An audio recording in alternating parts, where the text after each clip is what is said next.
So if you remember how Donald Trump characterized Africa, I think he was talking specifically about Port Elizabeth in South Africa. I've just returned from a business trip to Port Elizabeth with a colleague, and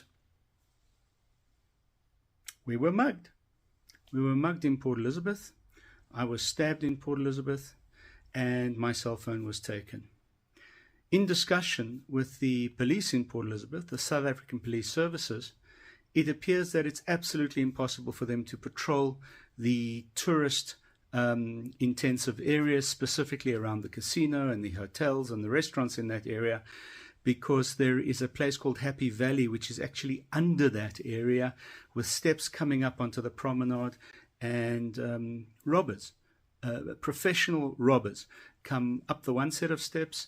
They mug people, they stab people, sometimes they use a gun, and I'll get to that in a little while, and then they run down the other set of stairs.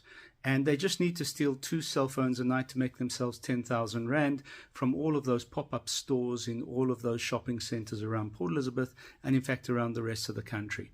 So that's how the crime works. The reality is that the police are saying they've completely lost control, because in fact there's one patrol car in Port Elizabeth going up and down the promenade, and it's absolutely impossible to keep tabs on these criminals, who are well dressed, under the age of 35, professional criminals. This is what they do for a living. Instead of going out and earning 10,000 Rand a month, they can make it from 2 cell phones stolen in one night. So why not do the job? If you're a South African, that's the mentality. Now, this is a message to locals in South Africa thinking about going to Port Elizabeth on holiday, or in fact to foreigners wanting to come into South Africa and see the country. Steer very, very clear of Port Elizabeth. Port Elizabeth don't deserve your business. You will either lose your property or lose your life in Port Elizabeth. That's not me talking. Those are the guardians of the Port Elizabeth Safety and Security Network, who say they cannot keep control of the rampant crime and the thuggery in that area. And it starts with the car guards in the area, who are walking around with these Yoko machines, credit card machines, and they're threatening people that if they don't pay them, then they can't park in public parking lots. And in fact, they're giving their credit card machines for those payments to take place. The local restaurant establishment tell me that they're trying to bond together. They're trying to have central control in terms of armed response, but it's just not working, because first of all, there's a huge amount of apathy. It's extremely expensive, and there's absolutely no backup from the police services in the Port Elizabeth area, in spite and despite a number of South African Police Service personnel who are absolutely superb. And I must say, the guys who came out to see me were absolutely superb in how they took the statements. I happened to grab a cap off of the one mugger. We had a bit of a banter. I happened to grab a cap off of him. I gave it to the police because they said they had CCTV. But in reality, in the Happy Valley part of Port Elizabeth, there's no CCTV, there's no lighting.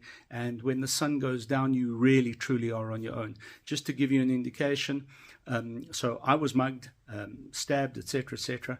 But 10 minutes later, another couple walking on that promenade were also mugged. And had their cell phones stolen. When I went into a Netcare hospital, and this is a bit of a funny story, because I wanted to go to the St. George's Hospital. It's the one I knew in Port Elizabeth, and the SAPS said to me, no ways can you go there. It is less secure. It is more rampant with crime than, in fact, the waterfront is in Port Elizabeth. So instead, I went to another Netcare hospital. And at that hospital, I was told a story by the admitting matron, who said to me, bottom line, last week we had a whole group of tourists. A Swiss tourist came in. We had to take his eye out because he was hit by these muggers with the butt of a gun. So these professional muggers, these professional criminals, do not care about life. They do not care about limb. And their job is to steal property that they can resell and that they can earn a living with. And there's absolutely no control in Port Elizabeth in this area. And I feel very badly for people who live in Port Elizabeth, because there are some beautiful areas, and they truly are exceptional people that live in Port Elizabeth. But the bottom line is their government have let them down, And because their government have let them down, it is a no-go area for tourists.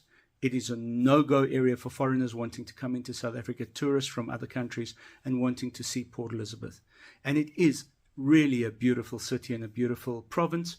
But the bottom line is Port Elizabeth do not deserve your franchise. And that's the bottom line. They do not deserve your patronage. I hasten to add that the moment the African National Congress came in and took over the governing of Port Elizabeth has gone to the dogs. And let me tell you how I know this. This wasn't a once-off incident for me. The last time I went to Port Elizabeth in 2023, I sit on the Nelson Mandela University Advisory Board together with my colleague. And so the last time we went to Port Elizabeth and parked along exactly the same promenade, luggage was stolen out of our bags. And what the police told us is that the rental companies are complicit in this problem, because the rental companies will rent you cars which do not have Port Elizabeth number plates, number one.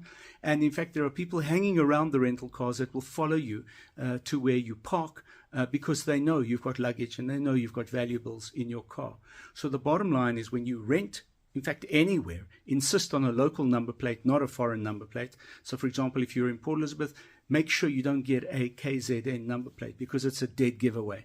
And you will either lose your property or your limb, or in fact be dead because of that dead giveaway that the rental companies are not prepared to take responsibility for. There is no security at the rental companies, which means anyone can watch, observe and follow anyone out of a rental company and move with them to wherever they're going to park. There's absolutely no